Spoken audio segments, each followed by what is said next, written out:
Israel একটা আছে, ইসরায়েলে এই পৃথিবীর নিকৃষ্ট মানুষ এই নেতানিয়াহু।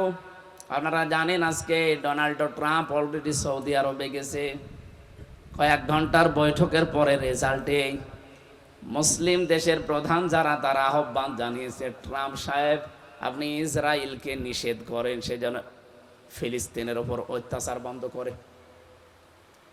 ও হালকা দেখলাম কথা দিয়েছে, যাতে মাতাল হলো, আবার তালে ঠিক আছে তো যাই, যতটুকু কথা দিল এটা যদি হালকাও ঠিক রাখে, ইসরায়েলের কাছ থেকে যদি একটু হাতটা সরিয়ে নেয়, ওকে মাটির সাথে মিশাতে 24 ঘন্টা সময় লাগার কথা না।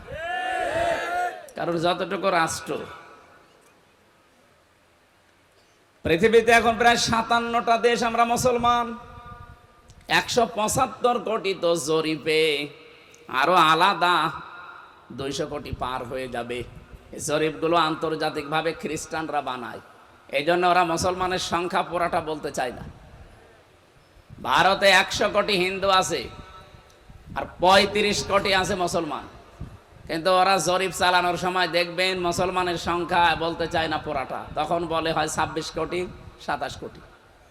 অথচ জরিপ ওদেরটা সরকারি ভাবেও যদি সঠিকটা প্রচার করে 35 কোটি পার হয়ে যাবে। যেহেতু এটা খ্রিস্টানরা বানিয়েছে, এই জন্য বিশ্বে মুসলমান কিন্তু 200 কোটির উপরে এখন। আমার মনে হয় আমরা যে পরিমাণে প্রসাব করি প্রতিদিন, শুধুমাত্র যদি 200 কোটি মুসলমান প্রসাব করে দেয়, তাও ইসরায়েল ভেসে যাওয়ার কথা।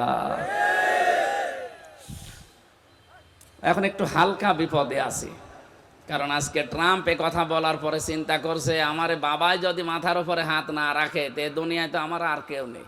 কারণ তামাম পৃথিবী 6 জন মানুষকে সবচেয়ে বেশি ঘৃণা করে, তার 1 নম্বরে এই নেতানিয়াহু, 2 নম্বরে মোদি, 3 নম্বরে আমাদের যেটা পালিয়েছে ওইটা। তামাম দুনিয়ার কাছে যান, কেউ নিতে চায়নি, সবাই তাদেরকে ঘৃণা করে, কারণ এরা মানবতার শত্রু, পৃথিবীর মানুষের বসবাসের অযোগ্য করে দিচ্ছে এই কয়টা মানুষ। এরা যদি একটু শান্ত হয়ে যেত না, এই জন্য ওর এই ভুল সিদ্ধান্তের কারণে ওর বিবেকটা কাজে লাগে না, এই জন্যে এমন কিছু আল্লাহ চাপিয়ে দেবে না, শেষে সামাল দেওয়া কঠিন হয়ে পড়বে সামনে। সর্বোপরি যে কথা শেষে বলতে চায়, আমাদের দেশে যিনি আছেন ডক্টর মোহাম্মদ ইউনুস, 2 নবীর নাম মোহাম্মদ ইউনুস, 2 নবীর নাম নিয়ে বসে আছেন। আপনি আর যাই করেন বিবেকটা কাজে লাগাবেন। কি কথা বোঝেন আমার? বিবেক যদি আপনি কাজে না লাগান না, সামনে ভয়াবহ অবস্থা আসতেছে। আগস্টের 5 তারিখের পর থেকে এই 9 মাস 8 দিনে যা আরম্ভ হয়েছে, বহু ষড়যন্ত্র এখনো চলছে। ইসলামপন্থীদের একটা উত্থান হচ্ছিল এই দেশে, দল মত জাতি বর্ণ ধর্ম নির্বিশেষে সবাই চাচ্ছিল যে 54 বছরে অনেক কিছু দেখলাম, সামনে একটু কোরআনটাকে দেখতে চায়। আপনারা কিছুদিন আগে খুলনাতে দেখেছিলেন না, এক হিন্দু ভাই, উনি বক্তব্য দেওয়ার সময় বলছিলেন, এই দেশে যদি কোরআন আসে আমরা সবচাইতে বেশি নিরাপদে থাকতে পারবো। গোবিন্দ পরামানিকও 4-5 দিন আগে এই ঘোষণা দিয়েছে। তা আমরা দেখতে পাচ্ছি এখন আর দল বিদল নেই, এদেশে সবাই অন্তত আওয়াজ উঠে গেছে যে একবার কোরআনটাকে দিয়ে দেখি। 54 বছর তো বিভিন্ন জিনিস দেখেছি, এটা একটু একবার দেখেন, এ বাংলাদেশ মিনি জান্নাত হয়ে যাবে। আমি বাইরের দেশগুলোতে সফর করার সময় দেখেছি, সেখানে কোরআন নেই, পরিপূর্ণ কোরআনের আইন চলে শুধুমাত্র আফগানিস্তানে, তাছাড়া বিশ্বের কোনো দেশে পরিপূর্ণ আমি পাইনি। সিঙ্গাপুরে, মালয়েশিয়া, থাইল্যান্ড, বাহরাইনে, ভারতের বিভিন্ন প্রদেশ দিয়ে, মালদ্বীপ, শ্রীলঙ্কা, বহু দেশে আমি এই ছোট বয়সে গেছি না। অন্যান্য দেশে শুধুমাত্র আছে কোনো জায়গায় 60 ভাগ 70 ভাগ, তাই তাদের যত শান্তি। এমনকি রাষ্ট্রীয় আইনগুলোও যারা যথাযথভাবে পালন করার সিদ্ধান্ত নিয়ে মেনে চলে, তারাও শান্তিতে আছে। যদিও তারা মানুষের তৈরি করা আইনের কারণে মাঝে মাঝে অশান্তিতে পড়ে এবং অবিচারের শিকার হয়। কারণ মানুষের তৈরি করা আইন যত ভালোই হোক, সে বানিয়েছে হয় সে নিজের দলীয় স্বার্থে নাই ব্যক্তি স্বার্থের দিকে টান দিয়ে বানিয়েছে। তো আল্লাহ যে আইন দিয়েছেন, এটা কি দলীয় স্বার্থে?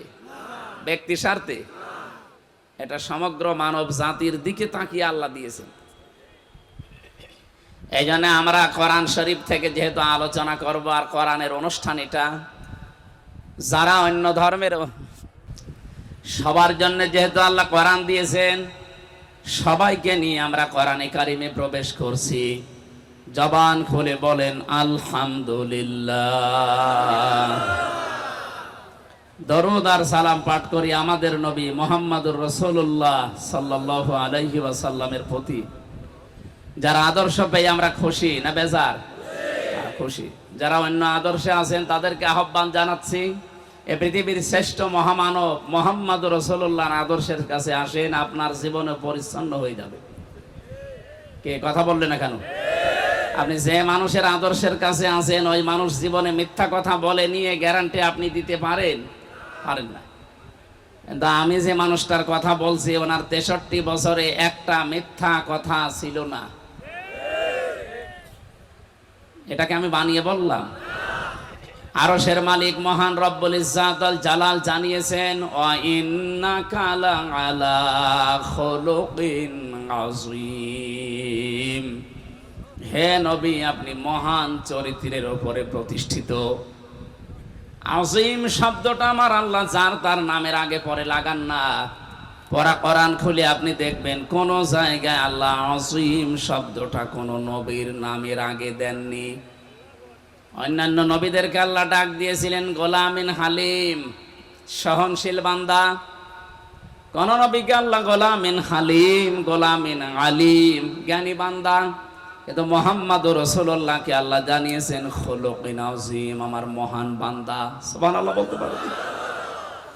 এমন চরিত্র তাকে আল্লাহ দিয়েছিলেন, জন্ম থেকে মৃত্যু পর্যন্ত আপনি একটু হিসাব করতে পারেন চোখটা বন্ধ করে।